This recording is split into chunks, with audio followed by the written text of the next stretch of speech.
plan to redo some of them. We just now we're going to redo supports for the trusses. How old are those buildings? 1991. 1901. Yeah. Good. Dr. Eichelberger, Ready. Ready, Judge John. Jones. Good. I'm late getting off work. I'd like to go ahead and call the meeting to order. Excuse me. I'd like to go ahead and call the meeting to order. It's 6 o'clock. Can you hear me? David, I was gonna say go up there and get them. Okay. All right. All right. Well, thank everybody for being here. We got some great things to celebrate, and it's great to see all these young faces here and all the parents that helped to support them. But let's go ahead and call the meeting to order. And the first on the agenda is the student-led invocation. So today it's going to be Carissa Cheatham.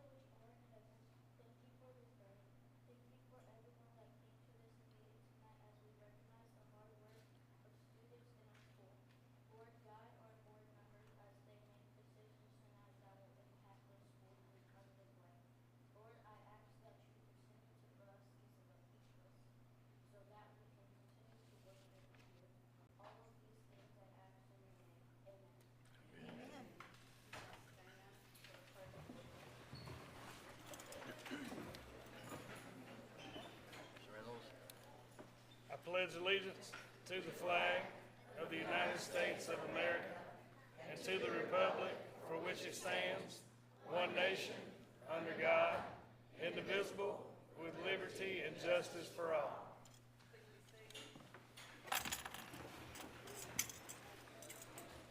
Next up is the affirmation of the agenda. You all have it in front of you. We all received it by email.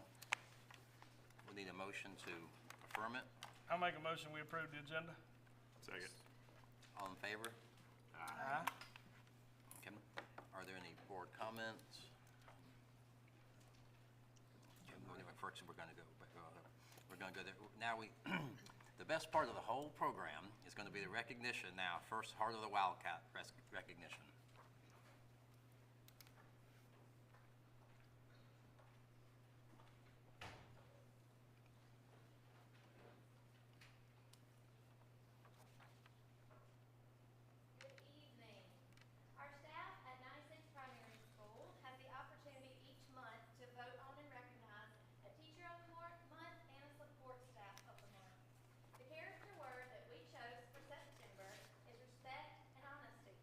These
scored perfect on one or more sections on SE Ready. Now, to put this in perspective a little bit, 6 years ago, I started taking students to the fair that had scored exemplary on all sections of SE Ready. That first year, I took 31 students that scored exemplary on every section of SE Ready. Tonight, we have 35 students that scored perfect on at least one section of SE Ready. That is how much we have grown over the past 6 years. Okay? So, I have something for these students, and not only am I going to announce the students, I'm going to announce their teacher, because how good would the student be if the teacher didn't teach it all year long? So, if these students, first in reading, would come up whenever I call their name. Taught in 3rd grade reading, Ava Blosser had Ms. Timms last year. Yeah, hold your applause to the end, please, because we'll be here all night.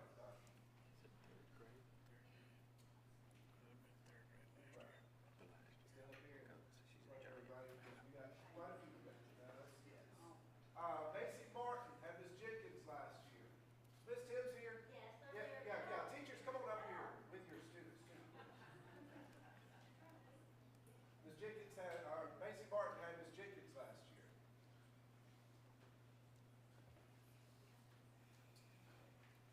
Kinley Fernandez had Ms. Latham last year. That's right. What fast and big proud.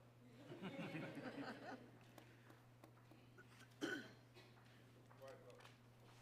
Gracie Gale Taylor from Ms. Carter.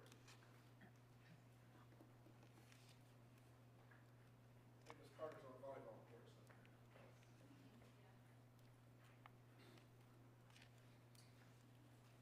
We have Wesley Taylor from Ms. Cheney.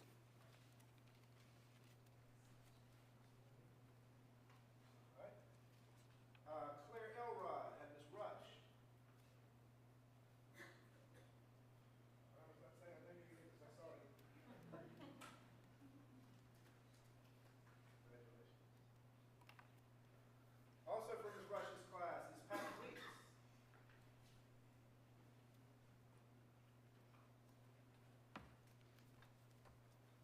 Where all the girls from here. 6th grade reading. Liliana Spearman and Ms. Bryan. Bryan, come on up here. You got quite a few.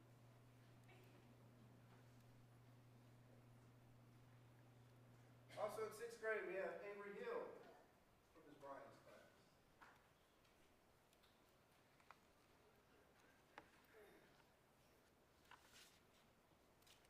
Also from Ms. Bryan's class, we have Chady Gunner.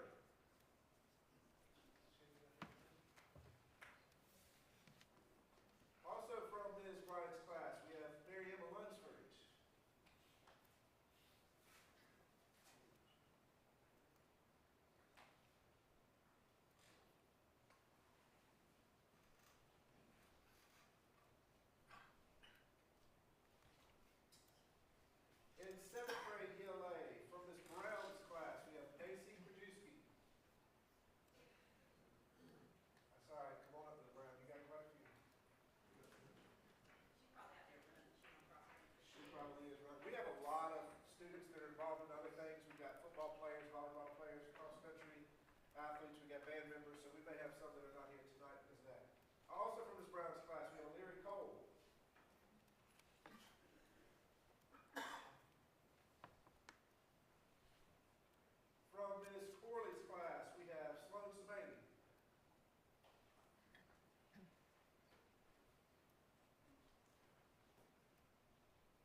grade math, we had Patty Hester and Wendy Cook.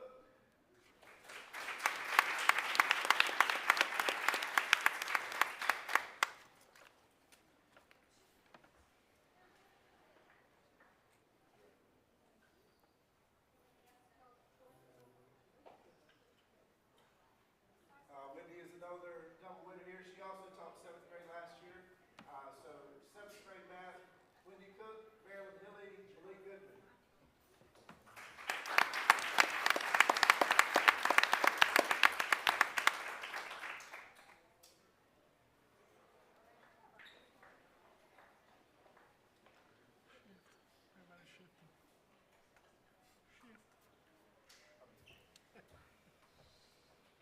All right, just in middle school, we had the highest scores in WEPEC and Algebra 1 in the course for the district as well.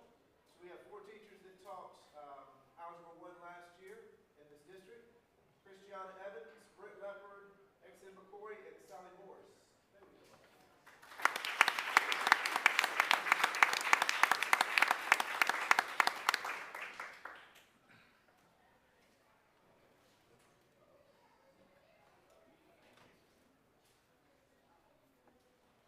All right, big round of applause for our first place.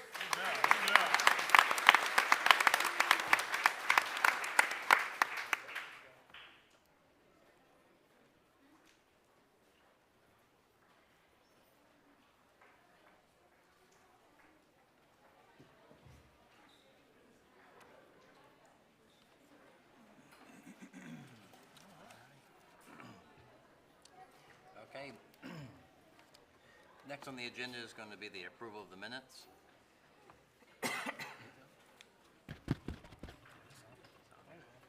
I'll make a motion to approve as printed. I'll second. All in favor? Aye. The minutes is approved. Next, are there any board comments? Next on the agenda, we didn't have any public comment. Anyone sign up for public comments? So we'll move down to the superintendent's report. Dr. Taylor? All right, thank you. In your packet, there is information concerning field trips, professional leave, and fundraisers.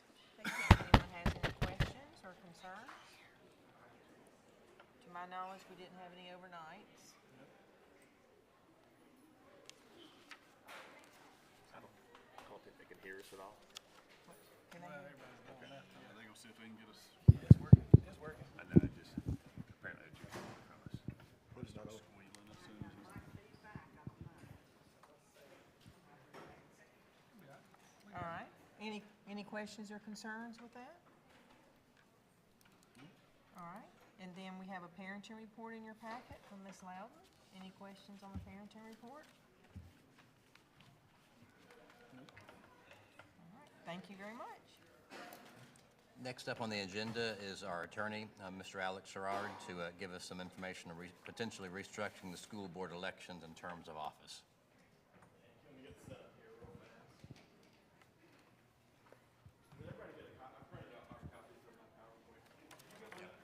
I did not.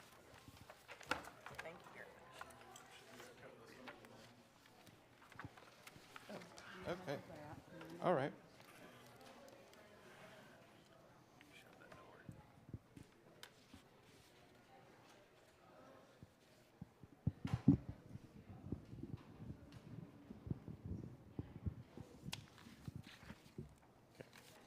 How's that? Can everybody hear me?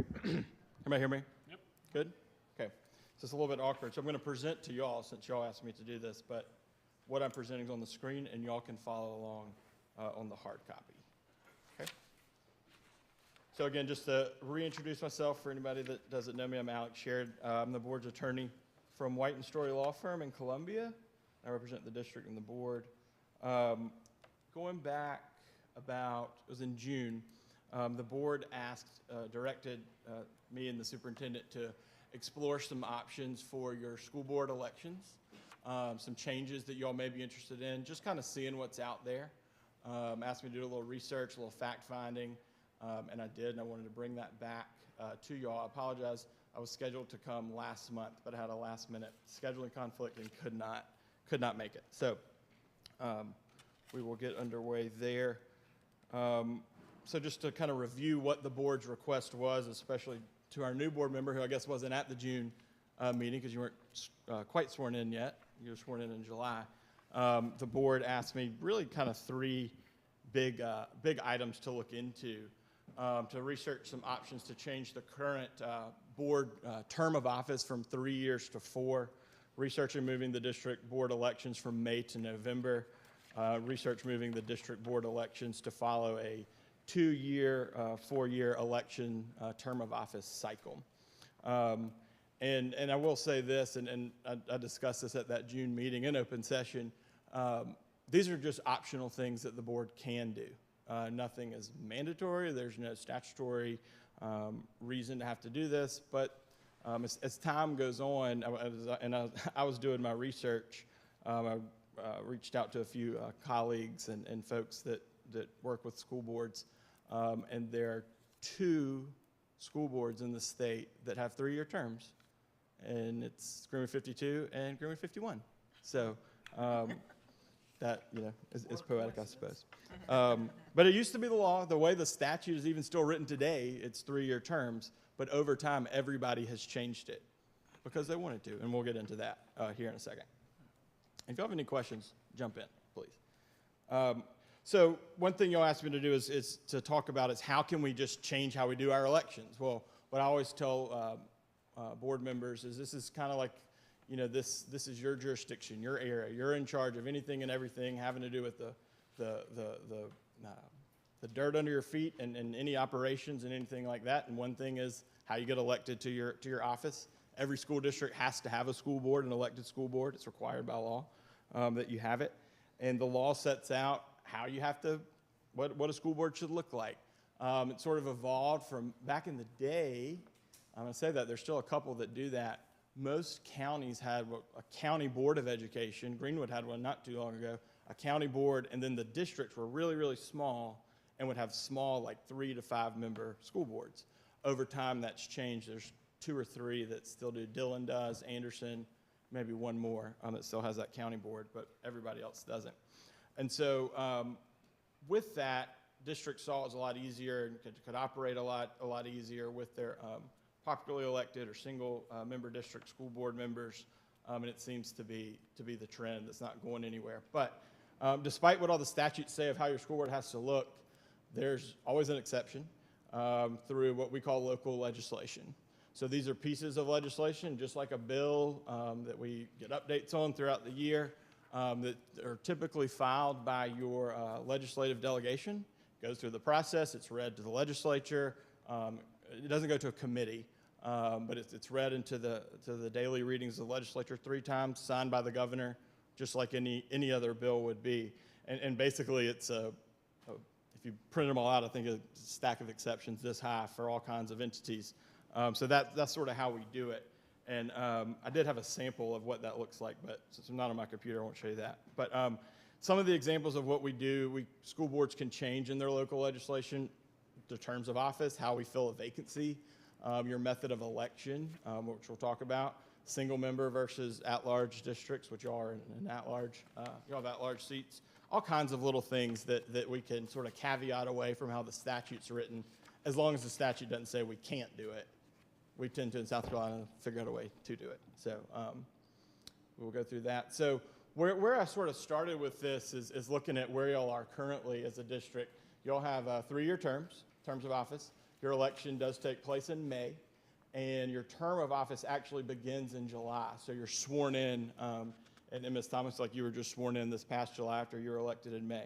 So that's how that sort of pans out. And you would stay in office through June 30th, and then that July meeting you would pick back up to be sworn in. Some of the potential changes, and I say potential changes because these are options that y'all could entertain all of them at one time, one of them, none of them, a combination thereof, whatever y'all would want to do. But kind of the trends and the potential changes you could entertain would be, switching to a 4-year term of office, moving your election to November, changing your cycle to taking place in the even numbered years or odd numbered years. For example, the even numbered years this year are presidential elections, and our gubernatorial elections. Those are our state general election cycles. Or you can even do it the odd numbered years if you want to as well. It's really up to you. And then obviously changing your term of office that would reflect November to November. And I think some of the ideas that y'all had in mind were just kind of streamlining how this looks, trying to increase voter participation, making sure as many people could be involved in voting as wants to be involved. Trying to save on costs too when we can. As you'll see, the cost factor is not as big as maybe some of us thought it would be, when we started, but it is certainly a factor in the calculation. There are a couple of limitations that we do have that we can't really do anything about. So in y'all's school district, y'all run on plurality. So the top vote getters win. There are no runoffs. The number one and number two get the seat.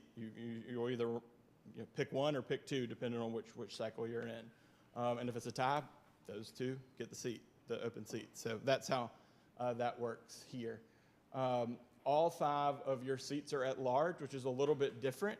Most districts do have what we call single member districts, where you have similar to how y'all's town council is set up, I believe, where you have a ward or a zone, something like that. You're familiar with that. Some districts have single member districts for, let's say, 5 districts, and then 2 at large. There's all kinds of ways you can do it. No way is right or wrong over the other. But your at-large seats are something that y'all didn't ask me to look into, so I left that part alone, and just because that was not something that I was directed to look into, but certainly could. Must be nonpartisan. That's not something that we could add to it, even if we wanted to. One other thing that I think is really important when you're thinking about how this would work is how do you just change how a term of office rotates? Because we just run when one runs out, the other one we have an election, and the other one picks up. So we can. What we do is we will change it in 2 waves. So there will be and you'll see this later on in the presentation, a section of some terms of election that your term of office might only be 1.5 years. Some might be 2.5, some might be 3.5, until we can adjust all those seats to get them where they fall back into place, which takes some time, especially because y'all have 3 rounds of elections. Y'all have what you'll see later is A and B, C and D, and then E. So you have to take time to reset each of those. And one thing I do want to make this clear, nobody's current term of office, meaning the 5 of you, will be cut short. You can't do that. We can't write a law and saying that the voters elected Ms. Thomas for a term of office from 2024 to 2027, and we're going to, just to make things easier on us, we're going to turn that into 2026. We don't do that. It's one thing in this country I think we pretty much just leave alone is adjusting elected office terms. But that doesn't mean we couldn't do it on the next one, as long as we do it now. Same thing with, I've helped districts with this before, and they, the board's kind of like, hey, we want to get on this new track, this new system. Why don't, Jay, I'll volunteer to cut my term by 6 months. Can't do that either, because as much as the good faith and well intentions go into that office holder could change their mind, and it kind of messes up the whole thing. So that's not something we could consider either.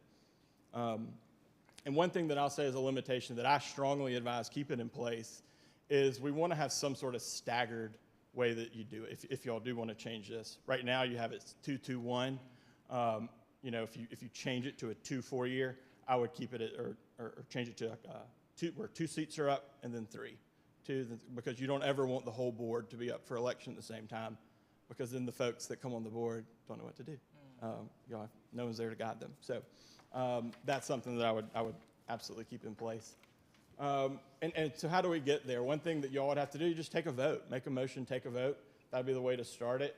And then we would pre-file that local legislation with the chair of your legislative delegation, and we just need to do that by December if it's something y'all want to do right away. And really the chair of y'all's legislative delegation is Billy Garrett, I believe. I've reached out to some folks that would get this to him if we needed to. Also, I wanted to run this by you too, that I spoke with Connie Moody in the Greenwood County Elections Office. She gave me tons of information and support and is willing to help y'all accomplish whatever you want to. Also spoke with the lobbyist for the South Carolina School Board Association. She deals with this all the time mechanically on the ground at the State House, and we offered her help and support as well. So we'd pre-file that local legislation. Typically, things like this, you don't receive much opposition because y'all are the folks that care, and if you all think it's for the best interest of the district, nobody's really going to stand in your way and vote against it.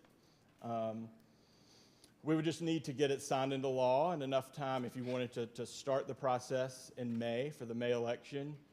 We'd want to get it filed and passed by the governor in time to where that 30-day candidate filing period starts. So sooner versus later, which we can do. But even if we miss that May window, we would just go to the next open spot. But that would save us a little bit of time. And then once it's passed and signed by the governor, that's it. The Greenwood County Election Commission and this board, y'all just follow what it says to do. It's really pretty simple. I think a lot of board members don't realize it's kind of a lot of power just to call up your legislative delegation and say, hey, change the law, get a vote, let the legislature vote up or down on it, and that's pretty much it. It's really not that complicated. The wording of the bill could be complicated, but the process really isn't. And like I said earlier, implementing the changes would need to occur in waves, and you'll see that coming up here in a second. Just a little fact finding that I did, this is more for the benefit of the public. Y'all's school board elections, and this was something that Ms. Connie Moody, the election executive director in Greenwood, told me, that y'all's board elections now, second Tuesday of May, they belong to the district alone. You're the only elections other than 51. They do their elections then too. Y'all are it. You're definitely in this community the only election, so you kind of stand on an island, which to some people might be a very good thing. You stand out, your election stands out, your folks running for office stand out. But I believe one of the things we had discussed previously is, sometimes turnout can be kind of low. Because also, too, you'll have an election every single year. This board elects someone every single year, which is a lot. And it also means your board changes every single year, which, again, some people might think that's a good thing, some people might not. I'm not here to tell y'all if that's a good thing or not, but those are just some of the realities of that. So that, your school board elections right now, they don't get lost in any of the partisan elections, runoffs, any of the town council or county council, anything like that. It's just y'all on an island kind of, which, could be a benefit to some folks. The cost, currently it's about $6,700 a year. And when I asked Ms. Moody about the cost, she provided that to me of what y'all paid just this last time. But according to her, it changes a lot. It's a very volatile number. It depends on what the state is willing to pay for that particular year and what changes there are. She said even, when the cost of stamps go up, that, really impacts her budget because so much is done by mail. And those are things that in paying for the election that the district pays for. We pay for absentee ballots, we pay for the staff, we pay for the copies, we pay for the stamps, the envelopes, the training, the hourly wage of the folks at the polls, all of that stuff we pay for. And there's a very detailed breakdown, but according to Ms. Moody, there's really no point in trying to read the crystal ball because it changes all the time based on what they have to do. But she said, between $5,000 and about $6,500 and $6,500 is a very safe number, and it goes up, or it's pretty much a fixed cost. Like it's about that every time. Just goes up, cost of living, like everything else, and it's every single year. It doesn't increase, the number of people on the ballot. That has nothing to do with how much it costs. You can have 10 people on the ballot, and it's the same price. The district would pay the same as if 2 people were on the ballot. Right now, like I mentioned, your terms are staggered into 3 cycles. So you have 2 terms that end in 2025, 2 that end in 2026, and then 1 that ends in 2027. So that's how it's staggered right now. So you're really kind of sitting perfect to make a change right now if you wanted to do that. One thing, too, that one benefit of the way that y'all do it now is if there is a vacancy on the board, your current local legislation just says, just wait till the next election, because you got one every single year. So you don't have to pay for a special election. That's not something you would have to do because you're not going to leave a seat open for any longer than 11 months at any given time. Yeah, and so that's a cost you don't have to entertain filling those vacancies right now, which if you changed how you did it, where you didn't have an election every year, you would want to have a way to fill that vacancy, probably through a special election. question. Yeah. How would the cost go away if we're going with these other elections, or would they just be a fraction of what they are? So if you went to these other formats, and that's coming up in about a slide or two, they wouldn't go away. So it's, let's see, hold on. Okay, and I just wanted, I'll go through this slide real quick, and then I can get to that question. This is just for illustrative purposes only how y'all's board seats currently look.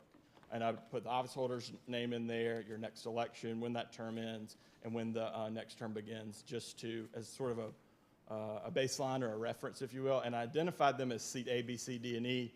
Again, just for purposes of this conversation, they don't have an ID.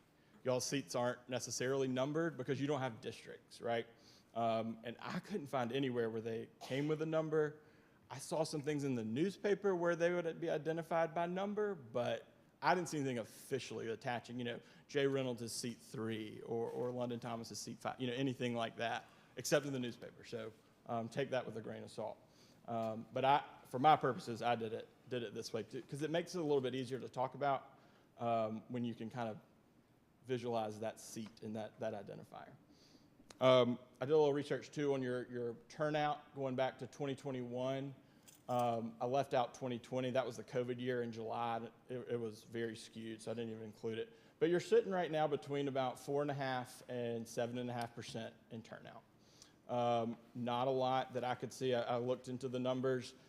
The only sort of trend I could see is the more people on the ballot, the higher your turnout was typically. All the information was only available going back to 2019, I believe, 2018. But that typically, when there were more on the ballot, there were more turnout. And if it was a pick 1 versus a pick 2, that seemed to draw more turnout. But that's not anything the board could control, how many people are on the ballot. So in our two-year cycle, 4-year term, it's a mouthful. One, is basically the state general cycle. Like I said, the way we have the presidential, an even-numbered years, the gubernatorial, and even-numbered years. Every 2, you have an election. The thing about that state general cycle and the even-numbered years is there are a lot of other people running for office. You have Congress, you have State House, you have president, you have, all kinds, and there's partisan runoffs and partisan primaries, that's what we're looking for, primaries, runoffs, things like that you kind of have to fight through, not only on election day, but around election day. It gets confusing. People get kind of bored with it, according to Ms. Moody sometimes. Also, too, you have your straight ticket competition. Even though these aren't partisan, y'all's seat's not a partisan seat, a lot more people than I realized vote straight ticket. And what that does is when you pull that straight ticket or punch that straight ticket, it puts all the nonpartisan offices at the very bottom. Currently, I believe it's mixed in how it appears randomly. I think it's done maybe by level, but there's some randomization to it. But when the straight ticket, and some people don't care, and they do have to at least acknowledge each window, each ballot that they can vote on. But she says a lot of people click through those, city council, county council, school board things. So it kind of gets a little bit diluted when you're in those even-numbered years. There is no data on turnout in a state general for y'all school district zone because y'all currently don't have it. I tried to extrapolate it, and my eyes started spinning around. I thought I'd better stay away from that. So as far as what would turnout look like, it would be hard to tell. I mean, it would obviously be higher. But one thing to consider that Ms. Moody pointed out, for if you went to that even-numbered year election, would be, maybe you save in cost on poll workers and on equipment and on delivery and things like that. But what you really end up paying for are absentee ballots, because there's a lot more absentee ballots in a presidential and governor's election than there are for a school board election or a city council election. So, and you have to pay a share of all of them throughout the county. So and she usually processes about 10,000 absentee ballots per general. So at $1.51, I mean, that's a lot just on that. And you never know how much it's going to be. And then the laws change and postage changes. So while it saves you money on some things, and you think, well, surely that would save money if we just kind of hitch on to the general election, doesn't necessarily mean you're going to end up saving money in the end. Is that prorated some kind of way off of how they charge each office? Yes, it is prorated. I asked that question. It's not like a quarter. It's based on, what did she tell me? It's based on registered voters. That's what, in that particular area. But registered voters would count twice sometimes, because if you're registered in the school district, you're also registered in a certain city council. So it can overlap. And I don't, the way they do it, it's not to get your bang for your buck for the government entities, if that makes sense. Just because I think it's too difficult to split those hairs all the way down to the end. So one thing I kind of discovered in doing this research was how the town of 96 does its elections, which, again, I don't necessarily endorse or think that's the best one you should choose, but it was interesting that because they do it in odd-numbered years. So they kind of have the best of both worlds based on my discussions with Ms. Moody. They sit on their own island where they don't have to fight and compete with all the Senate and House of Representatives and President. They kind of still stand alone, but yet they're in those odd-numbered years, and they are by themselves. So people pay attention to it. And in my research, their turnout, you can see on that second bullet, the town council races and town races, mayor, town council, they have between 28 and 35% turnout, a lot higher. Now, the town of 96 is much different than the Greenwood School District 52. You know, the town's encompassed in there. It's a high concentration of people, but still, going from 4.5% to 30%, that's a pretty big jump. So there must be, some attention at least there. The town doesn't have partisan elections either, so there'd be less ballot competition if you kind of went on to the format that they used. The cost would be split between the town and the school district. It wouldn't be 50-50 because, again, our area is much larger than theirs, but the cost we could share, we would. That she would apportion it appropriately. And so I asked for an estimate on what would it look like, and she said there's just no way to tell. There's no way to predict that. There's just too many factors, but she said it wouldn't be more than you're spending now by any stretch. So that's, between $4,000 and $6,000. And the benefit of going to a 2-year, 4-year term would be you don't have to pay for it every single year. So you're paying a little bit less for the election, and it's also, in 10 years you pay it 5 times rather than 10 years pay it 10 times. So these are just some of my safe conclusions, and I say safe because that's just what I think you could deduce just by reading this and looking at the research I looked into. If you want to move to a 2-year, 4-year cycle, the board should implement a new form of filling vacancies. That's sort of more of on the tail end, because currently your vacancy protocol is just to wait till the next election, and that could mean that you have to wait 2 years to fill a seat. And I don't think you want to do that on a 5-member board. So you would want to add that to anything if you jump to this new cycle, which is very easy to do. Most districts have something in place too, and there's a slide on vacancies, but that basically unless it's within 10 months of the next election, you just hold a special election. That's it.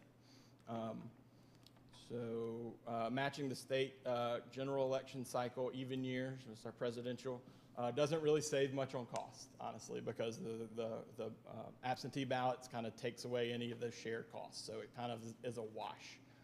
You would, if you went to the even-numbered years, you would not have to do it every single year, but on that year-to-year basis, election-to-election basis, you're really not saving much at all. It's about zero. The odd-year cycle seems to be to kind of hit the most things that y'all had kind of brainstormed about. Looks like, at least the town of 96 sees increases in turnout. There's a definite, overall reduction in price. You can still share some of those costs, especially some of those fixed costs with the town, prorated. And so, and I mentioned this earlier, our current method, your board turns over every year. So it's, it's typical to maintain the board's vision and the agenda and things like that, because you're kind of always having to readjust on who's coming on and who's going off. Some people might see that as sort of an impediment to effective boardsmanship, because as you all probably know, it kind of takes about a year to even learn kind of all the ins and outs. I mentioned our current cost at $6,500, and then the 2 and 4 year cycles between $3,000, $4,000, and $6,000, but biannually. And Ms. Moody wanted me to reiterate that that is an estimate only. Please do not hold her to that.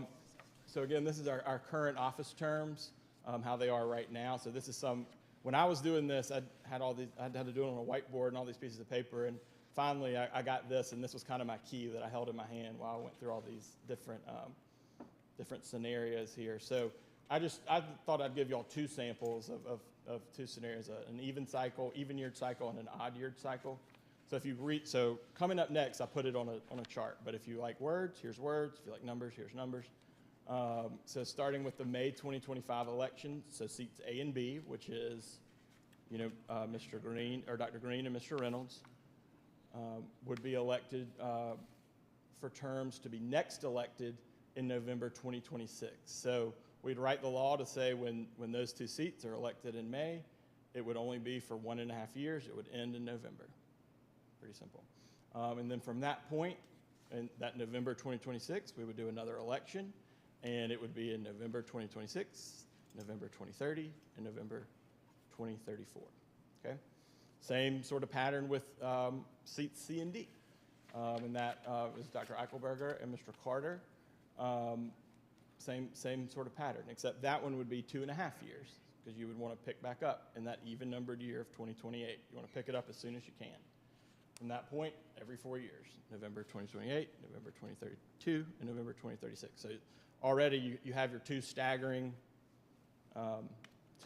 slates. And then the last seat, Ms. Thomas, so your term's up in May 2027, and seat E would be elected for, seat E would end in 2028, so that would be 1.5 years. But remember, that's not this term, it's the next term. It's not now. It wouldn't be till 2027 if you decided to run again. And I say your names really for identification. You don't have to run again. You can run again. It's up to you. But that's how we would write it into the law.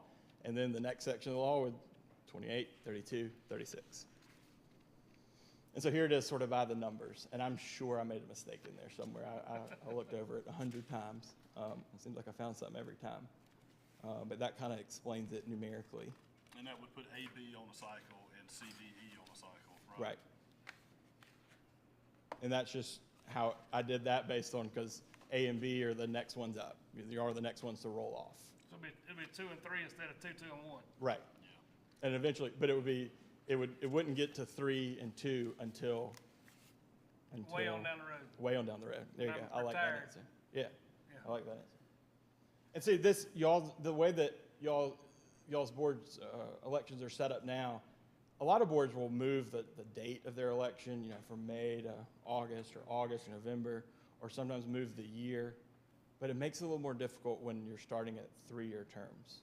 When you're starting at 2 and 4 year terms, it's pretty easy. You can do it, but takes a little bit of work to get it there. But this is the same thing, and I won't go through this one word by word. It's kind of the same pattern. This way takes a little bit longer if you did the odd year cycle, and here are the results of how that would work. So the seats D and E, when they would be reelected in 26, they would be for 3.5 year terms. That's just the way the math works out for it to all come together at the end of seat E's term in 2027. I'm sure there's a mistake on there because these numbers start jumping around the page. Any questions? It's a lot. It's kind of weird to think about. I think if we're looking at voter turnout, but not necessarily wanting to get pushed behind other things, if this is something that the board decides to do, the odd year would be, in my opinion, would be favorable, because you would increase voter turnout at least within the town limits. And you still wouldn't have a whole lot of voter turnout with school district people, or District 52, outside the district. And I know there was one precinct that there's like 5 people Yeah. And they're, they can vote for school district, but, they don't, I don't think it's been a while since anybody voted there. So you wasting money by having people sitting there all day for nothing. Right. So my opinion would be to go with the odd year with the town. But, that's just my thoughts. Strictly objectively speaking, as objective as I can be, if you're looking to, you're not really going to save costs. If you're looking to change, you got to pay for the elections. Like, that's just a part of the cost of doing business. Got to pay for them. I think you could decrease it a little bit. But if you're looking to increase turnout, the only sort of keyhole I saw to do that was going to the odd year, based on the data from the town. That's what I saw. Well, and one thing I had brought up. Sure. This summer, the new board member orientation, the way it falls. Oh, right. And it does not align with our election. So when a new board member comes on, they can't make the makeup session. Thus, they are obligated to go to the February session, which is the preferable session anyway. But it kind of pigeonholes you into, you have to make that, because everybody else is operating off of that schedule and we're not, and it just throws a kink in that. That's a really good point, and I remember you bringing that up, and actually had this issue come up where people kind of begged for forgiveness for missing the orientation, and there's not much forgiveness. I've never seen anybody get out of it, or even for really extreme circumstances, because the law is just written the way it is. You won't be removed from office, but it really impacts your score through Cognia, is that right? The accreditation stuff. Yeah. So that's a really good point too, to bring it back on, because the laws are written too, y'all. The laws are written. When we think elections, what do we think? November, right?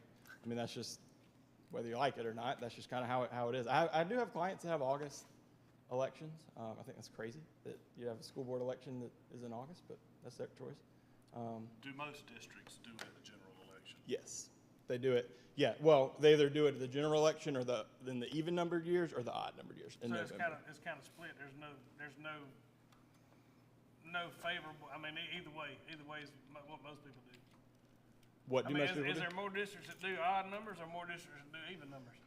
I would say more do odd, because they like that standalone factor. They don't like to get kind of lost in the presidential stuff, the partisan. They kind of like to leave that on one year and let the local folks kind of take the stage in the other years, which makes sense. Yeah, because I'm assuming you can just skip right over it if you wanted to. You don't have to vote. If you got somebody that does a straight ticket on the even years, you don't have to vote on anything else. And it doesn't populate a vote. Yeah. So I think that's probably if you ask the political scientists, I think that would be the reason that they would say do the odd, because of the straight ticket votes, because straight ticket voting does nothing for y'all's election. One of the things I found when I was during my election period is that several areas didn't know they could vote for school board. And so I think that's a lack of knowledge for them, because they were saying that there's certain things they couldn't vote for, and school board was one of them, which was incorrect. Right. So I'm not sure how that message has gotten out through the years, but there were different communities that just told me they couldn't vote, and I'm like, yes, you can. Yeah. Right. And then having to prove to them that they could vote. Right. Yeah. I do think Greenwood County Election Commission, I saw a link on their website when I was doing this that you could enter your address and it would show all the offices you vote for, which I haven't seen that on anyone else. I think it was a pretty useful tool. And I don't know how y'all's boundaries are determined, other than just arbitrary old, County council, I would assume. Probably, yeah, at some point along the way. I would think county council maybe did that. But all right, let's see, vacancies. Talked about the vacancies, like right now, like I said, you're always within 10, 11 months of an election, so there's no need to call a special election. This would be a difference that you would want to change and add in your local legislation, a way to fill a vacancy. And you can do it however you want. Most people do it through a special election, and meaning, so if somebody's in the middle of their term and they resign, or they pass away, or they're removed, or whatever, as long as you're not within that 10-month period, if you're within that 10 months, you wait until the election. But if you're outside that 10 months, you call a special election. Now, that is a cost. And that would be the same cost as you would for your annual election now. So that kind of comes back into play a little bit. But you can also, if there's somebody who maybe wants to get off the board, you can also, wait till you're within that 10-month period. There are things you can do to avoid special elections. I have a district that if there's a vacancy on their board, the superintendent gets to appoint the replacement. I think that's pretty crazy, but not saying that. Sorry, Dr. Taylor. I think that's a little much, but you can really do it however you want. But special elections kind of the way, the easiest, and it seems to read the best in the laws. All right. So if y'all wanted to make a change, your next steps would be the board just need to make a motion with what those specific changes that you wanted, and any of the things that I mentioned. Sometimes the legislature, the reading lawyer likes a resolution from the board, but that's something that we can do later. If y'all want to do something, we need to get it done by this fall, but it's not like we have to do something tonight. If y'all want to think about it, consider it, and Dr. Taylor can bring something back, after speaking with y'all the next meeting, that's fine, or you can make a motion now. Anything y'all want to do, it's up to y'all, and of course, y'all should discuss it amongst yourselves, but the only kind of big time deadline, we would just want to get it signed by the governor in time to start May 2025. I have one question. Yeah. So you said one of the next steps was figuring out how to replace someone in case they were off the board. So currently now, if we have someone who can't continue to run or serve, do we just appoint someone, or do we just wait until the next election? You just wait till the next election. Okay. Yeah. So there's no way to just appoint someone temporarily? There are ways to do that, and y'all can consider that if you wanted to. Now, for the way you do it now or later. Right. It just seems like such a small board, and whenever if someone was to not be able to serve, it's even wise to have another person who we somehow could appoint. Right. But also, I'm sure there's all kinds of reasons why you wouldn't, but I was just curious as far as how to figure out how to replace someone. You can always ask the governor to appoint your person. The governor does. I think Charleston gets it's a majority vote of their legislative delegation. Gotcha. I think that's kind of overkill, but however you want to do it. But most stick to the special election. Yeah. Like now, if let's say Dr. Green, if he had to resign from the board for some reason, then that seat would just stay open until May. That's that. And because he's at the end of his term, whoever runs, they would get a full 3 years.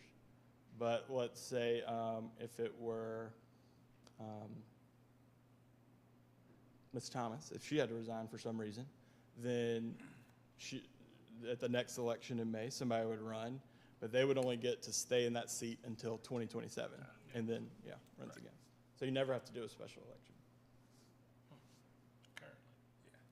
So just my thoughts. I appreciate all this information. Sure. And I would love to ruminate on it a little bit longer before we make a motion, but those are just my thoughts initially. I think it's been a very good discussion. Thank you. I think that's wise, and also too, it's a lot to take in and kind of a lot to look at and really think about. If you do have any questions, just send them through Dr. Taylor, and I can answer them.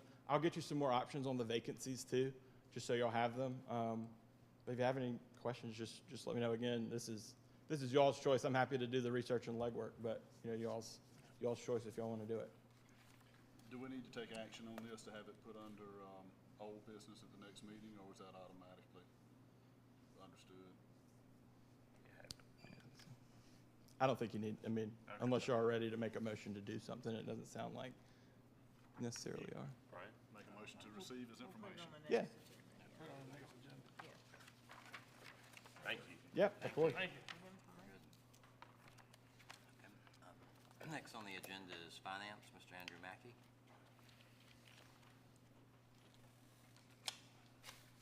Sorry, Andrew, I'm coming. Here.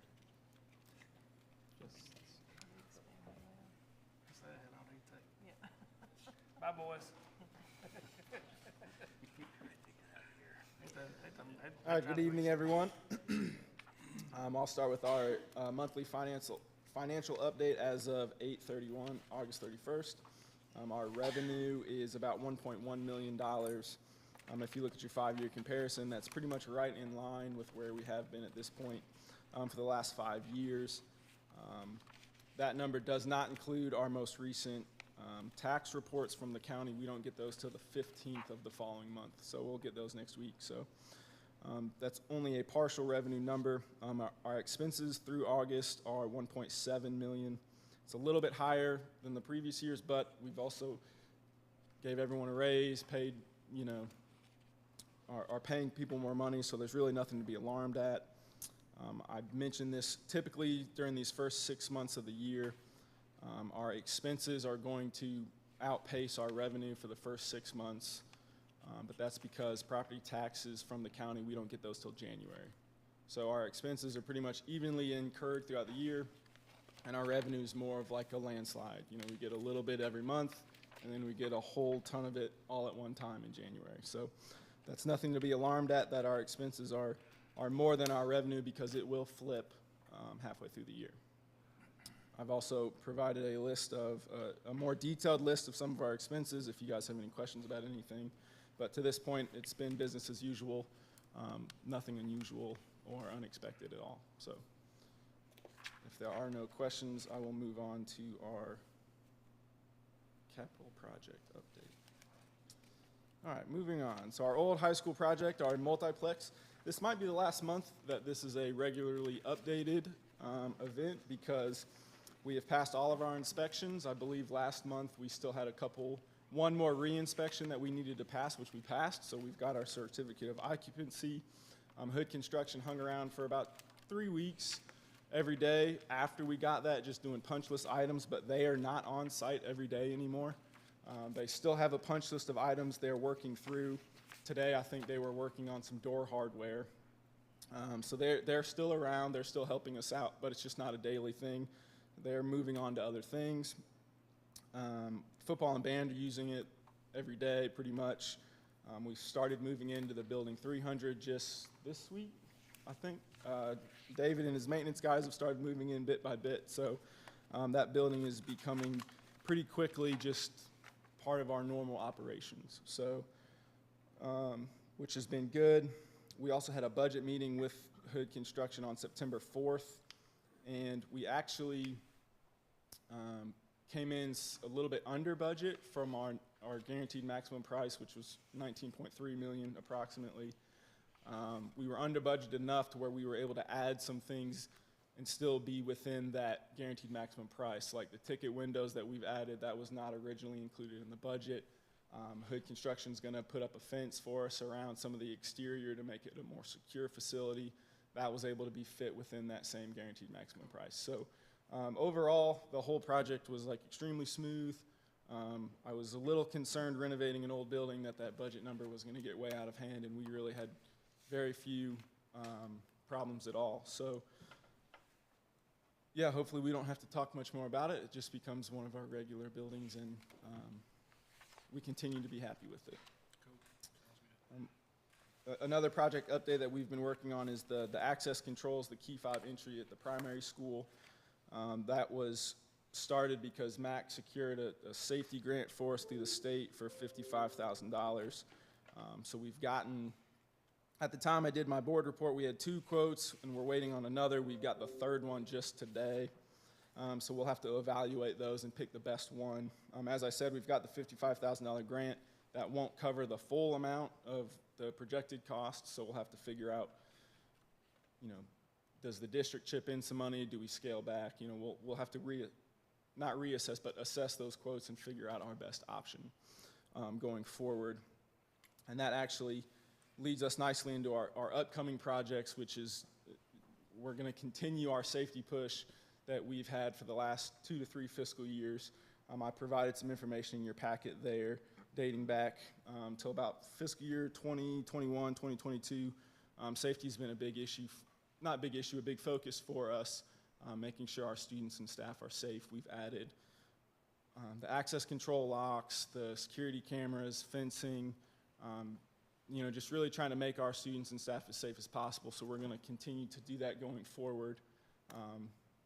Adding, again, the locks, some more security cameras, just measures that to continue keeping our students as safe as we possibly can. Are there any questions on that? All right. Perfect. Thanks, guys. All right. Next on the agenda would be safety. Mr. Woodrow. Sorry, Mac, I'm gonna. All this noise was all my fault.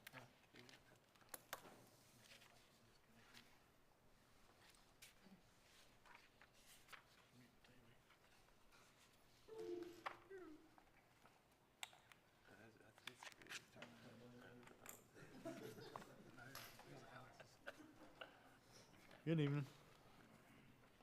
In y'all's packet, you'll have the month of August report. Primary had 0, elementary had 2, they had a medical call and a property check. Edgewood had 0, high school had 3, property check, a follow-up investigation, and a traffic collision that occurred in the parking lot.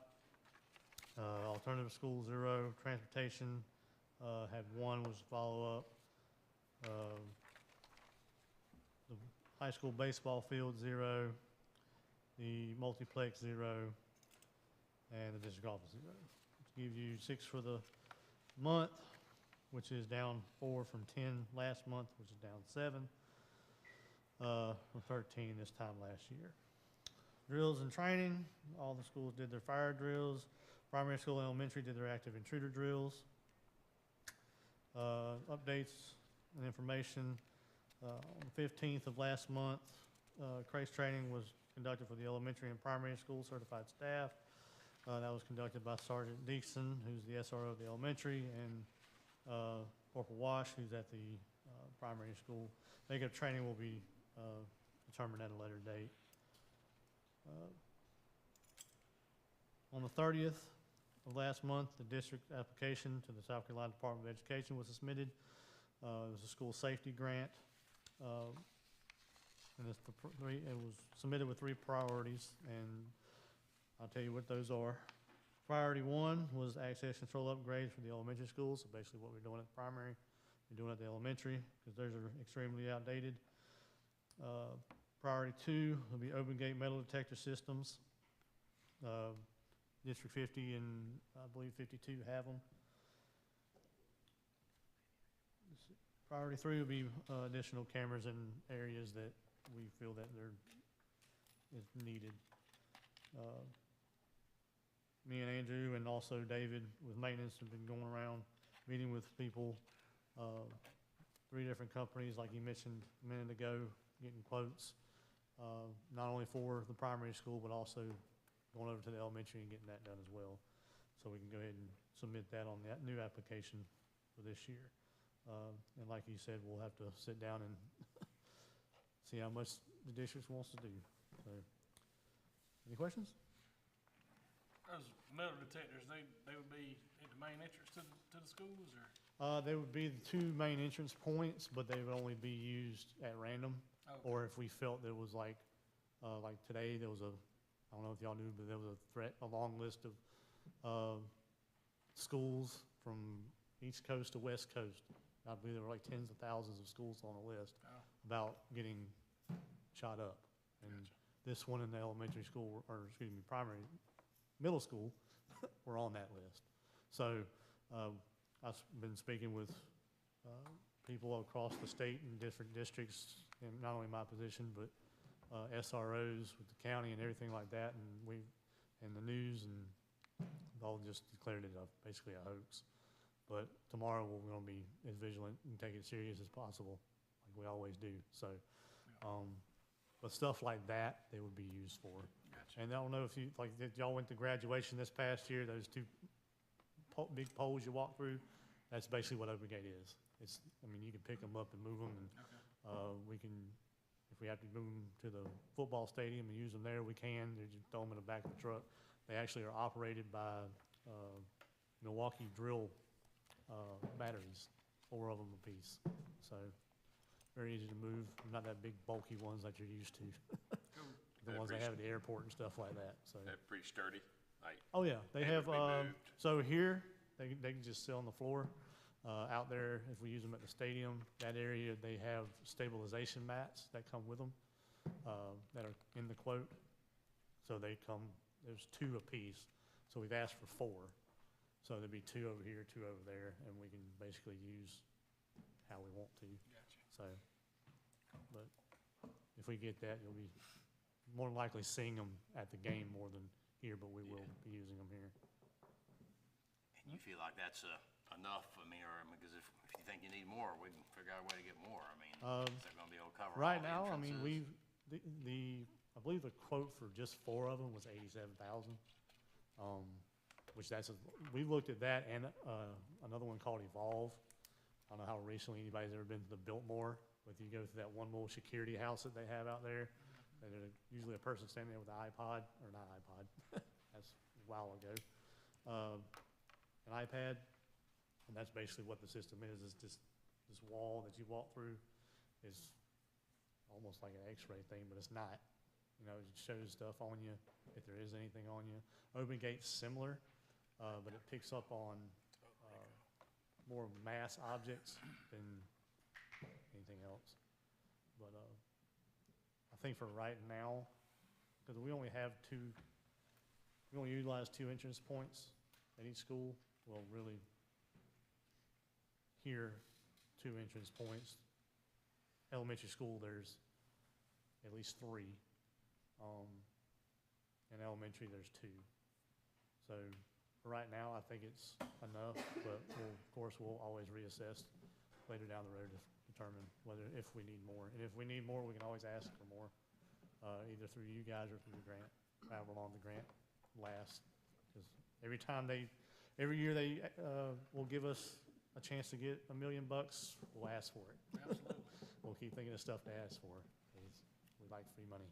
I know Andrew likes free money, so. All right, thank you. all right, thank y'all. Thank you. Next on the agenda is instruction. Dr. David Schuster. Right. Kind of put the cart before the horse a little bit. We celebrated some of the test scores and things that we had done without actually showing you the test scores. Go through these a little quick tonight, but I'll pause and discuss any of them that you would like me to. Leaving the primary school out of this because their test scores that they did was in the spring, and Dr. Spadera presented that in the spring whenever he presented all of the iReady presentation. So all of the test scores from SC Ready and EOC, we received these in about, it's kind of late July, but they were embargoed past the point of the last meeting.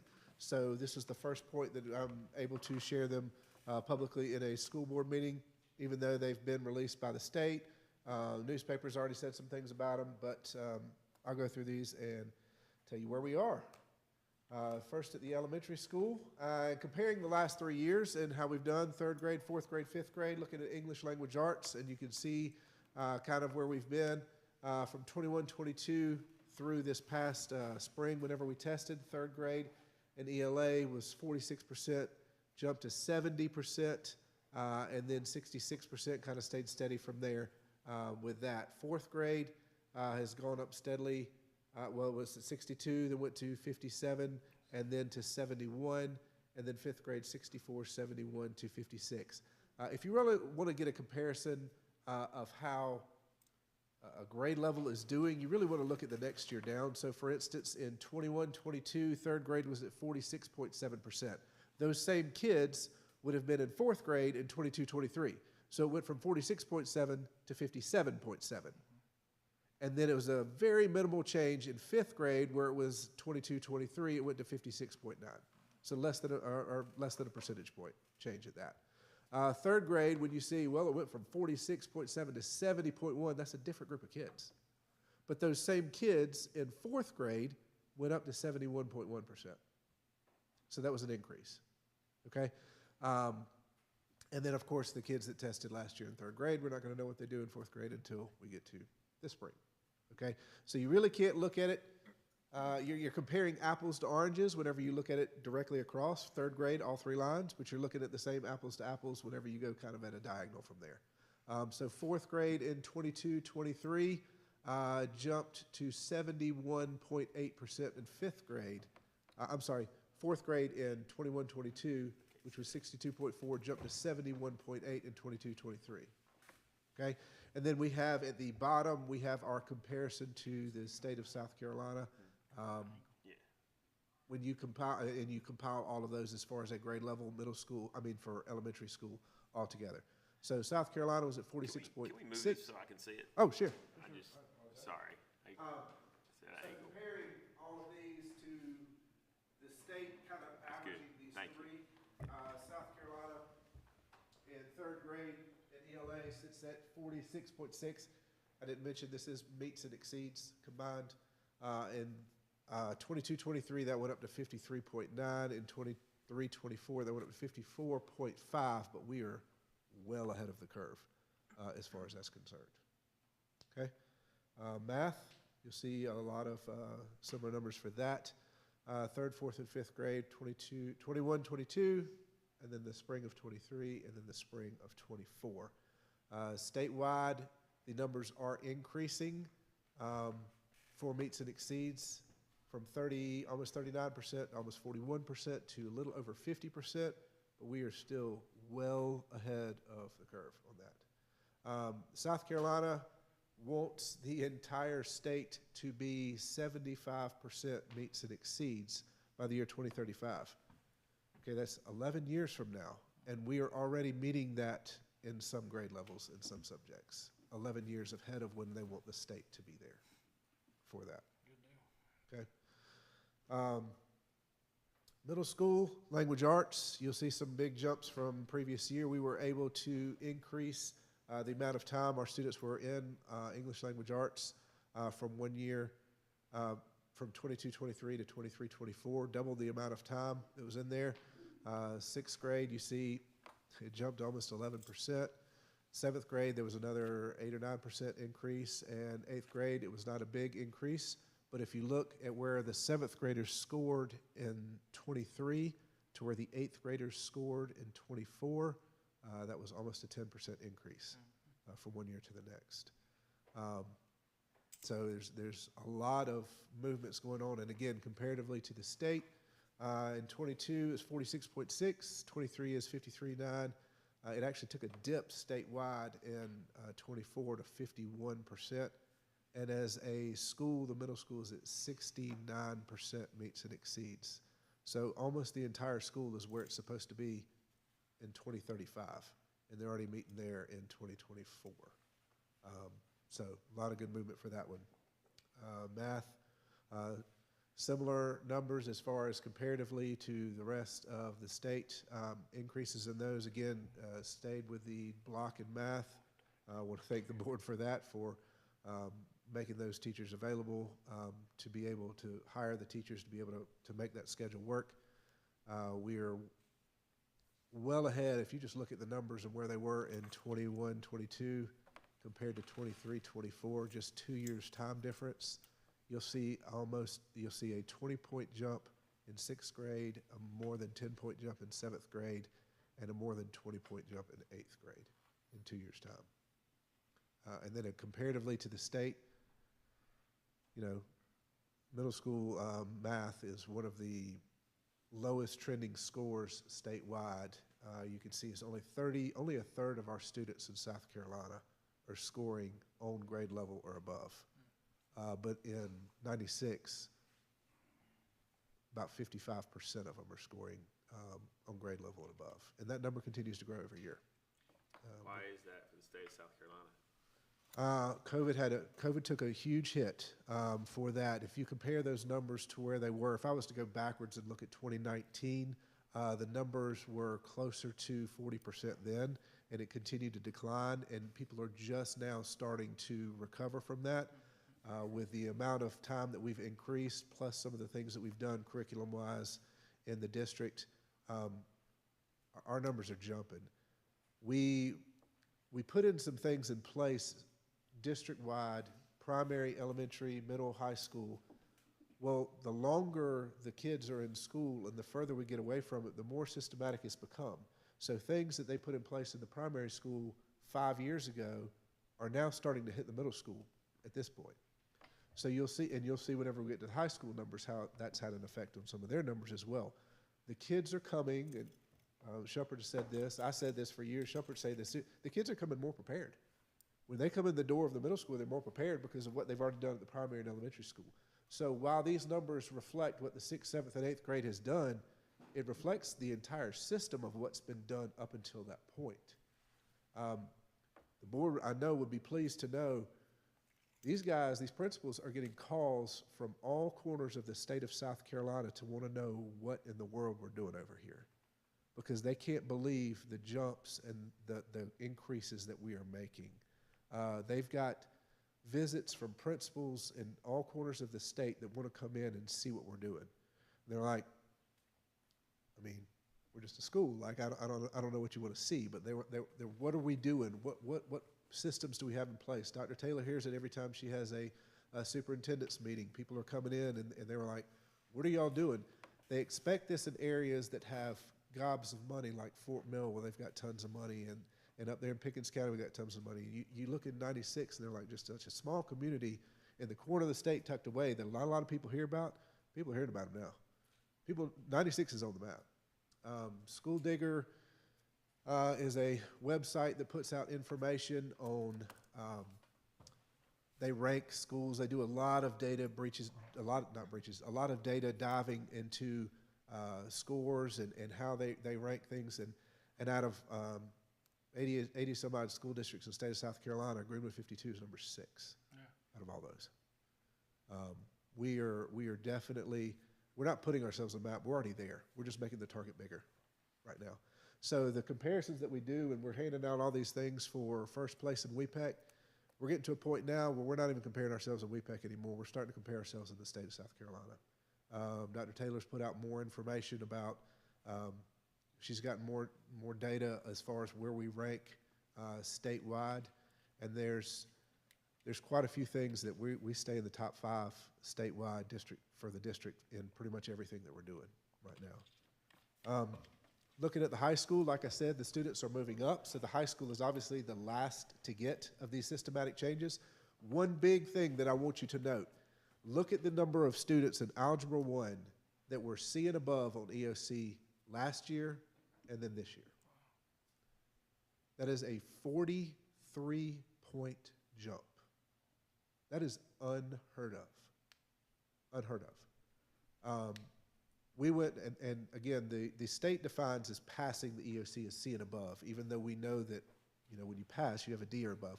So if we were to include D and above, we would be at 90% of our students are actually passing the EOC. This is absolutely tremendous. Michelle, she's already gone. Michelle works as a math coach. She worked a lot with our Algebra 1 teachers, really starting to identify the things that they needed to know to be successful in tests, working with the teachers, working with common plannings, common assessments to get us to that point. English 2 has gone from 65, they're up to 75% now for C and above. Biology, we have brand new standards. It was the first time that it was assessed this past year, but we already made an increase from the year before. That is now going to be a focus that Mr. Sproul has, is our Biology 1. U.S. history took a little bit of a dip last year, but if you notice the difference between 22 and 24, it is an increase. A lot of that, I want you to keep within a grain of salt. A lot of that sometimes is with the tested group of kids that we have. We know in 12, 13, 14 years of students, we know that some years test a little bit lower than other years. It just, with only 100 to 125 kids per grade level, sometimes we have a higher concentration of gifted and talented in one grade, where we have half of the concentration of gifted and talented in the next grade. It makes a big difference in a small district. In a big district in Greenville County, you're going to see pretty steady numbers. For us, we have little pieces of jumps in there. So we know where we need to work. We know where we need to get better, but we know and we own where we are getting better as well. Statewide, you see again math is a concern. Only 50% of students in the state are passing the EOC for Algebra 1, we're at 3/4 already. We're ahead in English 2, slightly behind in biology and U.S. history, which is where we know we need to work. I can show you the comparison in here, just real quick. I like data, I like to brag.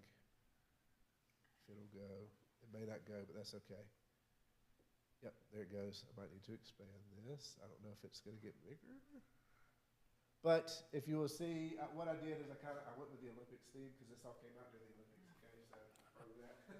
So you'll see the 13 districts in WEPEC in comparison. This is all numbers. These are all out there. They're on the state website, so we're not pulling from anything we shouldn't.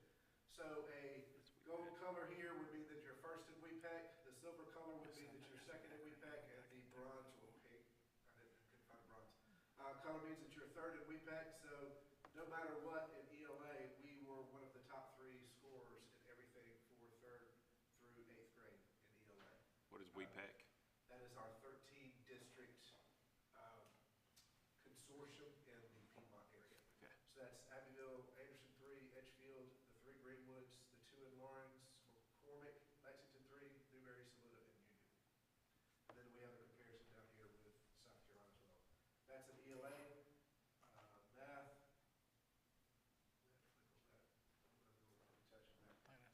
It is the same.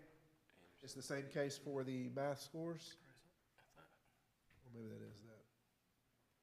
It's slow to respond, but that is okay. It is the same. It is actually the same thing for the math scores. We were either first, second, or third highest scores in the 13 districts in WEPEC, all the way through.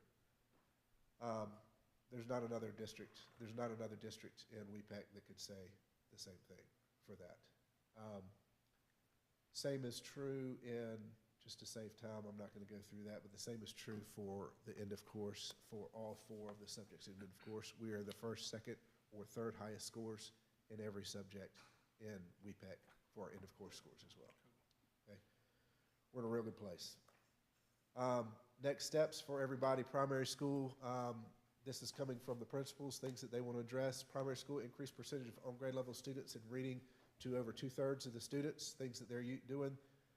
School-wide, if you haven't heard about it, they're doing letters training. It's a 2-year program to help out the teaching reading in the class. It's done through our 5K all the way up through our 3rd grade. Doing letters training, we have a new HMH curriculum this year because we have new ELA standards this year, and of course using our already resources. Elementary school wants to increase overall achievement by 10% in reading and math. They have an ATSI grant that was given to them that Charlene is using, about $25,000 that was given to them that specifically targets our special education students that she can spend on them. We have after-school tutoring. We have during-the-day tutoring. With all the things that we've done, I'll update you guys on maybe the next board meeting talking about a HIT grant that Dr. Spadero, along with Becky Corbin, helped write last year. The state of South Carolina gave us $220,000 this year to spend on our bottom 25% students. Ironically, we don't have a lot of students in the bottom 25%. So we can address literally every single kid that's in the bottom 25%. And the grant is written for 3rd through 12th grade. So we have tutoring that's going on after school. We are also in the process of hiring retired teachers and Lander prospective teachers, Lander students, to come in and tutor during the day. They will pull kids out of classes, 3 kids at a time, and they will tutor students during the day to help give them some extra intervention to help pull them up and catch them up with their peers as well. The middle school wants to increase overall math achievement, math to over 55% school-wide. Currently, they're right at about 53%, but we are well ahead of the state as far as that's concerned. So 3% jump is a big jump. It's created, Mr. Shumpert's already created some math intervention classes. He also has after-school and during-the-day tutoring that's going on as well. In the high school, again, one of their big focuses is to increase the percentage of students passing Biology 1 EOC by more than 3%, in line with what they've been doing in the past few years. They're working with common assessments. They're doing their benchmark data debriefings. They have common planning that is working together for that. So, Sum it up.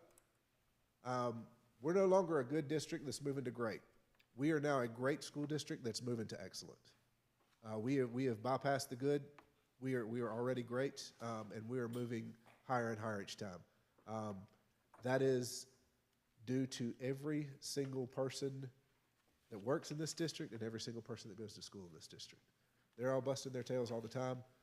You guys, all of y'all know, y'all have all had either already had children that have come through the district, or you currently have children come through the district. You have spouses that work in the district, that volunteer in the district, that see what's going on in our schools, and we're moving forward. I can promise you we are going to continue to get more and more recognition because we are no longer the best kept secret in South Carolina. It's not a secret anymore. Everybody wants to come see what's going on in 96 with everything else. Any questions about this? I know I flew through this. I have a lot of questions. I want to figure out how you're doing this, but I mean, but it's obviously we can talk for hours. So, Yeah. But that's amazing. I would like to probably the single most important thing that has been done district-wide, in my estimation, is the move from MAP to iReady. We utilize iReady a lot in this district. That is one of the big things that we talk about. I'm not a consultant. I don't get paid for this. I'm just telling you that this is something that has really helped our kids. As much as they complain about having to work on iReady and complain about having to work on their path and things like that, it is making a tremendous difference in catching them up, the ones that were behind and the ones that were already ahead, pushing them forward. It's not, usually you kind of move towards a bell curve. Your low ones kind of come towards the middle and your high ones kind of come towards the middle. It shifts the whole thing. It just moves the whole mountain in one direction. So that has been one of the biggest factors, but it's the people, it's the interactions, it's what you guys do and the support that y'all are giving us to push these things forward. I mentioned before the first year that I took kids to the state fair for all exemplary, there was barely over 30 kids that were all exemplary. How many are going this year? 101 this year. 101 kids, all exemplary. They made exemplary on every single portion of the test. And that's 6th through 9th grade. That doesn't even include the 3rd and 4th grade in there. Over 100 kids. It is, y'all know our district, we stay consistent as far as size. We're not getting any bigger. We're just getting better in what we're doing. Okay. So, yeah, there's a lot of things that are going on that are improving, but we know that we're never going to be satisfied until we can get every single one of those kids to that meets and exceeds level. That's what we're pushing for. I want to personally apologize for not having y'all in the brand new board meeting at the multiplex. I think that's probably my fault because we had all these people in here tonight. So we'll be in there in October. So I won't delay that anymore. You have any more questions? All right. Thank you, guys. Anybody order pizza? All right, thank you. Wonderful news. So next on the agenda is policies, Ms. Kathy Anderson.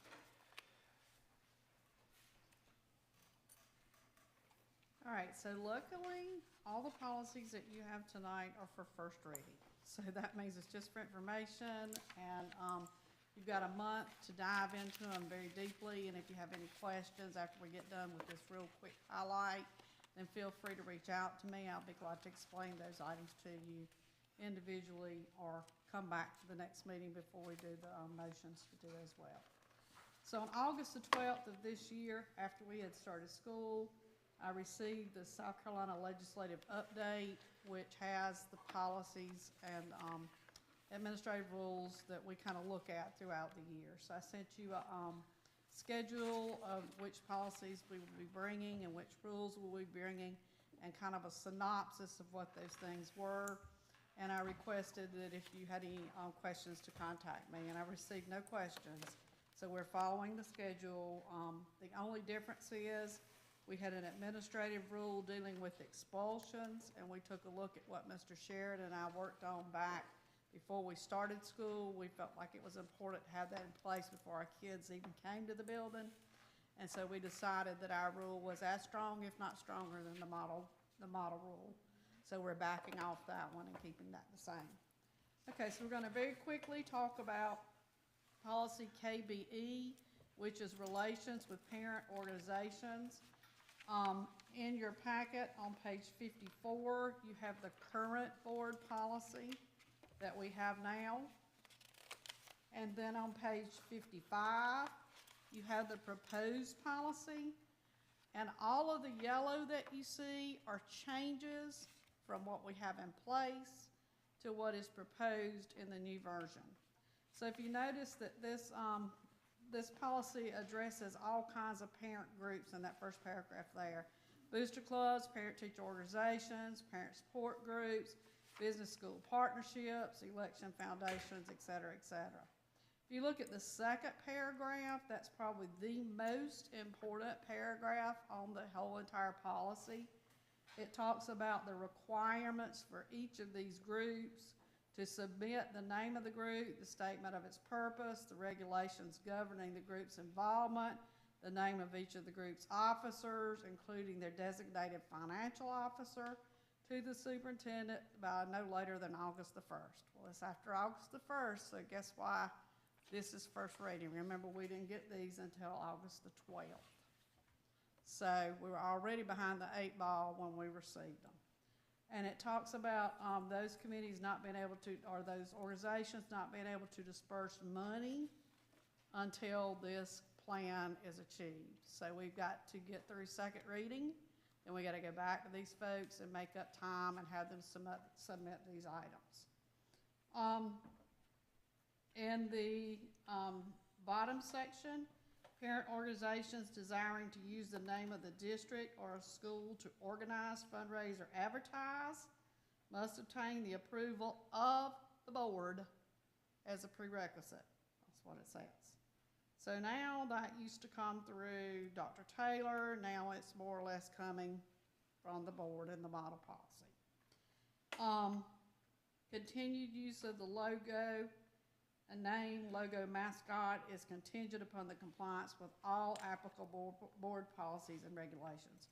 Now, in the past, we've had some people using our logo, and there's been a lot of advertising about them using our logo. This is one way to try to, in a way, curtail this, because these decisions will all have to be board approved, and that you can ask those questions. What kind of logos are you using? In the last paragraph there, it talks about the state law enforcement SLED background checks, and those are done on the financial officers of each of these organizations. Booster Club, Band Booster Club, Athletic Booster Club, parent-teacher organizations, any of those people that want to fundraise and support the school. On page 56 at the top, who pays for the background checks? It is paid by the organization. And we can do the checks in-house. We have the capability of doing that in our district, and we will ask for that upon second reading and approval of the policy if you decide to do that. Okay? Questions about that policy? If you want to know how this came about, you can look at the front of each one of the policies, and there's the law change that necessitated that. Okay, on page 57, it starts into the rationale for policy JICI, which are weapons in schools. On page 58, you have the current policy, JICI. And then on page 59, you finish that up. On page 60, you have the new proposed policy. And so all of the yellow sections are highlights as to how the policy changed. If you look at the first paragraph there, it designates all the different areas of what, or defines what is actually considered a weapon. And they expanded that definition some. So it currently includes, in this version, firearms, knives with a blade length over 2 inches, blackjacks, dirks, razors, metal knuckles, slingshots, metal pipes, metal poles, or any other deadly instrument used for the infliction of bodily harm or death on school district property poses a severe threat or serious harm or injury to all students and staff. That last statement really opens up the latitude for the district to make some decisions, because sometimes Things don't always fall in those categories, but yet what that person has is intended to inflict harm. So it opens that definition up. In the third paragraph, there was some back and forth a couple of months ago before this policy actually got changed. We had to put some signs up about the concealed carry and the age 18 that kind of defines it. In that third paragraph, it says, in accordance with state law, the vehicle restriction applies to any student enrolled regardless of age. And that's talking about bringing a weapon on campus if you are 18, 19, 20, and 21. You know, we had that little gap there where the state law said one thing, but we had kids that were 18, 19, and up, and so we had to post some signs, so that takes that out, that possibility. Also, it talks about the level of offense. It is now a felony if you are caught doing this. That's a big difference from what it used to be. And it's a felony for those listed weapons that are there. Also, that last section under expulsions relating to weapons, please note that it can be no less than 1 calendar year. And that's a little different from what it's been before, too. Any questions so far? Okay. On page 62, you have what I call, from here on out, a set of policies that kind of go together, and they address instructional issues. And those policies came about because there was some change in legislation. And those policies are IJ, IJK, IJL, policy KEC, administrative rule KECR. And so all of these policies we're getting ready to go through now talk about instructional materials. Instructional materials can be a wide range of things. It can be anything from textbooks to movies, audios, to library books, to classroom libraries, everything you use to teach children, basically, instructional materials. So if you look on page 64, you have a copy of the current policy, IJ, which addresses instructional materials and resources. And then the newly proposed policy starts on page 66. And you can see on page 66, the big change was in the definitions that we use. We're talking about books or materials that are purchased, acquired, or kept on district property by professional staff. That second paragraph, again, the board is primarily responsible for the selection and retention of instructional materials and resources. The selection, retention, and continued use of instructional materials will follow the State Board of Education regulations and other legal requirements. All materials, this is really important right here, will be age and developmentally appropriate and support the school's educational philosophy, goals, and objectives. So in the past, you've had committees and assistant superintendents of instruction selecting and coming back and reporting to you what those selections were that they selected. Now it says the board is primarily responsible for that. The third paragraph, it goes into great detail about what age and developmentally appropriate is. I'm not going to read that to you, but I challenge you to read that, because that's the heart and soul of a lot of parents' complaints, is that the materials that their children are reading are things that they should not be introduced to, and their opinions at certain grade levels and certain ages. And so that's where a lot of these complaints derive from, are the age and developmentally appropriateness of the materials. And notice down under parental inspection of certain materials, notice that fourth paragraph that states at the beginning of each school year, the district will give parents and legal guardians and students a general notice of their rights under this law, and that the district will alert parents and legal guardians to any policy changes regarding these matters. So that whole first section and that annual notification are new things that we'll have to deal with going into this year.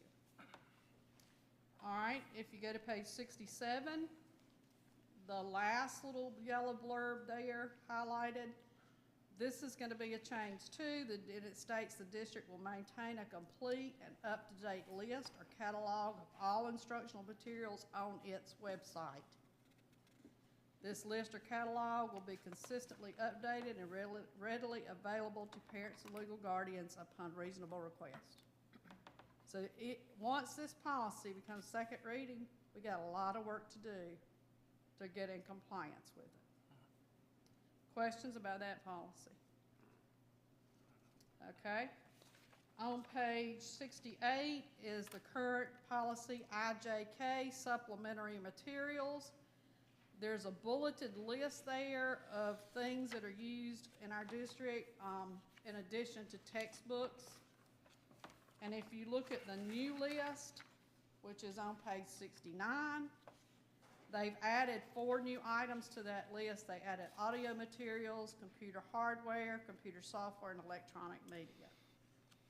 And it said, it is the policy of the board to provide supplementary educational materials that support and enrich its curriculum and enhance the district's educational program. The board believes that the availability of a carefully selected and widely varied collection of supplementary materials enhances student learning. And so how are we going to keep up with what these items are, making sure that they enhance student learning? So that last paragraph allows the assistant superintendent of instruction to have that as one of his duties, her duties, as designated by the superintendent. So that's not too far off what we're already doing, that policy. Questions about that one? And I'm moving pretty quick, so just, stop me if you don't understand. Okay, policy IJL, library materials, selection and adoption. Okay, this is aimed particularly at your media center. You see your current policy, and then take a look at 72, the new one. There's tons of changes in that, okay? And we're not gonna go through each one of those, but the most important section are the materials selection criteria. And that's the heart and soul of a lot of complaints that parents have, are those bullets that are under the materials selection criteria. And so that's what we will be trying to make sure that we're selecting materials that go along with those bullets that are there.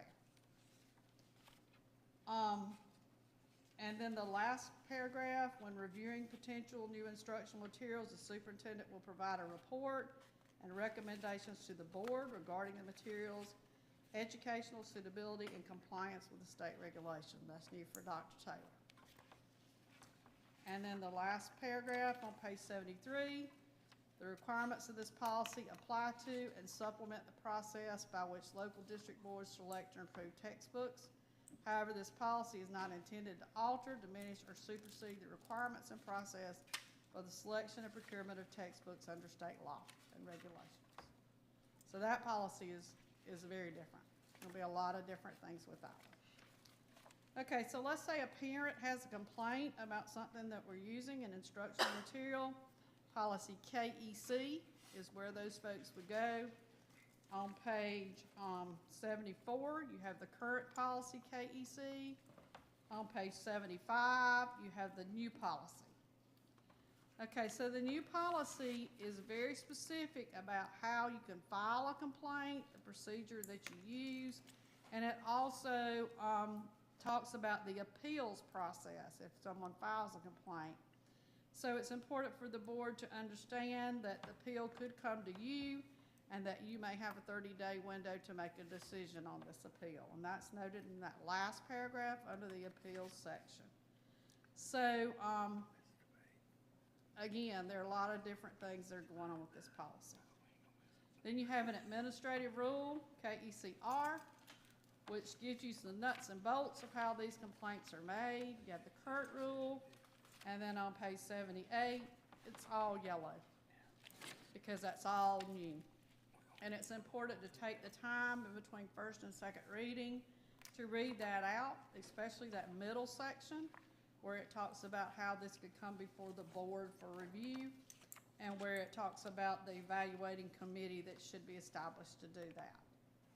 So I'm not gonna read that to you, but on your own accord between first and second reading, spend some time with that. KECE, those are the forms you use to make the complaint. You've got the current exhibit, and then you got a new KECE. You'll notice that the new one has the state symbol on it, and it's a little more cumbersome one than one we've used before.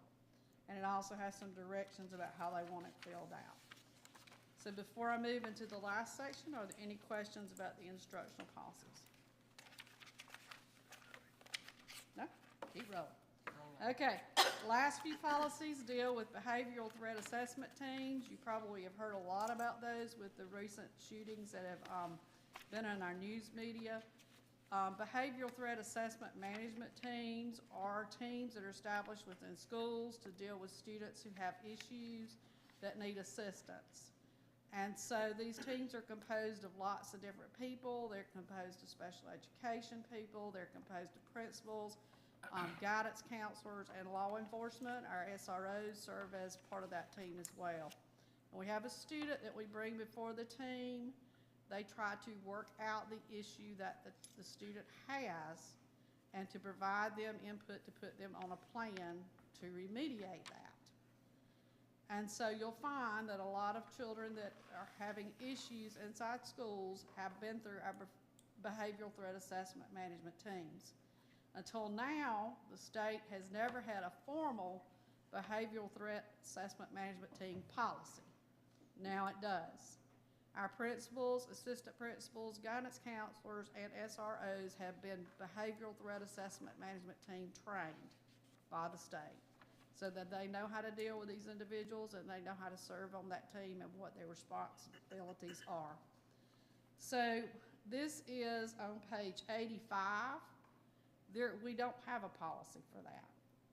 This is the model policy that the state is now proposing. And it talks about how the BTAM process works in the middle of that policy.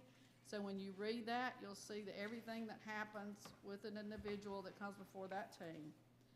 And you'll also see at the bottom that the district is required to start keeping a BTAM database on these children so that we can track them and know who they are and see what else we can do to help them as they progress through our system. And that's pages 85 and 86. Page 87 is a new administrative rule. We've never had this type of rule before.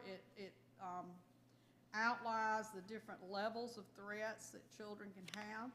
It defines what those threats are. It talks about how you do an initial screening with a child when you think they have an issue, and then you do a full threat assessment and what that means. That goes on through page 88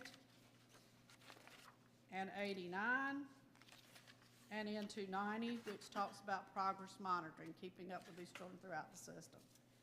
Page 91 is an exhibit that goes along with the administrative rule. It just outlines the BTAM process and how it works and what every child has to go through that comes through this process. And then page 92 talks about the threat levels that you can see and what some of these issues that children have are, so you can define if you have a low threat, a moderate, high, or an imminent threat.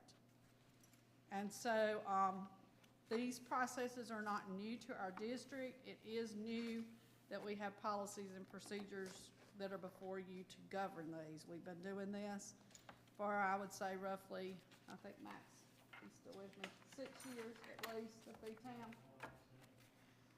Yeah, and so the state is just now trying to put some teeth to the policies that we have. So any questions about anything that we've taken a look at policy-wise? Please feel free to email me, call me, for whatever else you need with any of these before we bring them back. Dr. Green, any other personnel, right quick?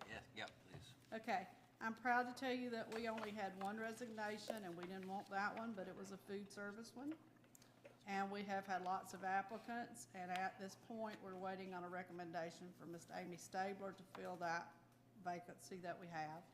I'm sure you've seen the tutor jobs that are out there. Tomorrow, the tutor jobs will be closed at 5 o'clock. Principals have assured me they have enough candidates to take a look at now to fill the tutor jobs. The tutor jobs are not funded through the district. They're funded through the HIT grant that Mr. Schoolfield's going to discuss with you in detail next time. Okay? So right now, things are looking great in the world of hiring. I go tomorrow to Lander for a daytime visit to take a look at some of their candidates within their education department to try to identify. It is not even October yet, and we're already trying to identify who would be a good candidate for us to look at. We don't have any vacancies, but we want to meet people, greet people, talk about District 52, certainly talk about these great test scores, talk about the wonderful people we have here, the wonderful working conditions that we have that are all attributed to you, the principals, and Dr. Taylor, and see if we can't convince some other people to come this way if needed. So that journey starts in the morning at 8. And that's all I have. Thank you. Thank you. Okay, next up on the agenda is an executive committee for receipt of legal advice subject to the attorney-client privilege. I make a motion to go to executive session. Second. All in favor? Aye.